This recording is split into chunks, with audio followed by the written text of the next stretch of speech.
So there are reports out there that Devin Haney will be considering Andre Ward as his new coach. Now, this is one that's particularly interesting to me. Of course, those of you who know about boxing and know Andre Ward, he retired as an undefeated two-weight world champion, was a champion at super middleweight and world champion at light heavyweight. Notable wins over Kovalev twice, over the likes of Carl Froch, and a number of names at super middleweight and light heavyweight, right? But particularly, I think it's because Andre Ward is one of the few people in the boxing media that have consistently remained complimentary of Devin Haney, and in a lot of ways, in my opinion, rightfully so, because Devin Haney is a very, very good boxer, very tricky, and has got a lot of tricks up his sleeve and is slick, and of course, had some trouble against Ryan Garcia, and of course has had trouble in some of his fights, but has got a pretty good resume, especially compared to some of the names you put him in there with, the likes of Ryan Garcia. You know, Devin Haney's got a far superior resume than Ryan Garcia. Far superior resume than Rolly Romero, right, who's currently a world champion at welterweight. Devin Haney would beat him up badly, would outbox him a lot, right?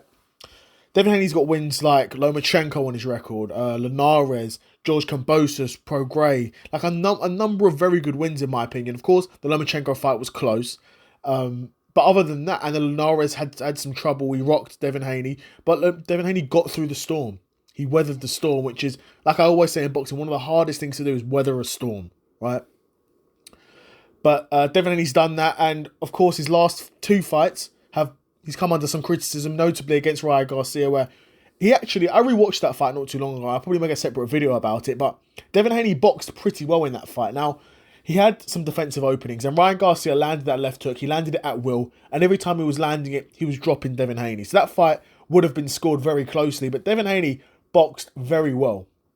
And considering Ryan Garcia then failed a drug test and then looked at a shell of his former self in the following fight, it does sort of make you think that maybe those drugs did make a big difference against Devin Haney, right? But still, that was, in terms of boxing, a lot of things to be positive about for Devin Haney, in my opinion. He then fights this Ramirez guy at welterweight. I think his name was Ramirez. And he basically just runs circles around him for 12 rounds. Devin Haney doesn't really engage. He doesn't try and push the pace. Doesn't really try and put his hands together. Definitely doesn't even try and go for a finish. His aim for that fight was just to win each round 10-9 and take as little damage as possible. Now, there's a lot of people in the boxing media that called, a lot of people in boxing media and fans that called the fight a boring fight. Now, of course, I completely understand where they're coming at in terms of a boring fight, and it was a boring fight. Objectively, it wasn't a fight with tons of exchanges. It wasn't a fight with both guys getting dropped. It wasn't an entertaining fight by the traditional metrics, right? But for me, and Andre Ward said this as well, where if you're a fighter where on your bad day, you win a 12-round decision, you're a very good boxer, right? If you're a lot of boxers on their bad day, they get a first-round knockout and that's it. They get their jaw broken, their eyes shut, they get beat up and that's it. Devin Haney on a bad night wins a 12-round decision. Do you know what I mean? And pretty comfortably wins it as well. So there is that to consider. And the fact that Andre Ward actually said that, in my opinion, is probably one of the things that is attracting Devin Haney to Andre Ward. Pause. The fact that in all this time, when Devin Haney's been facing so much media backlash for being a boring fighter, being weak, cherry picking, etc., etc., to have a guy who's as respected as Andre Ward, a legend, an undefeated multi-weight world champion like Devin Haney, right, undefeated multi-weight world champion like Devin Haney, to sort of give him his flowers, right, So yeah, Andre Ward, of course, as far as I know, hasn't coached any other fighters before, but Andre Ward is the type of fighter where you would assume he would go on to become a good coach because of the way he boxed and the way he talks about the boxing and the understanding of the sport. He talks about it in a very technical term.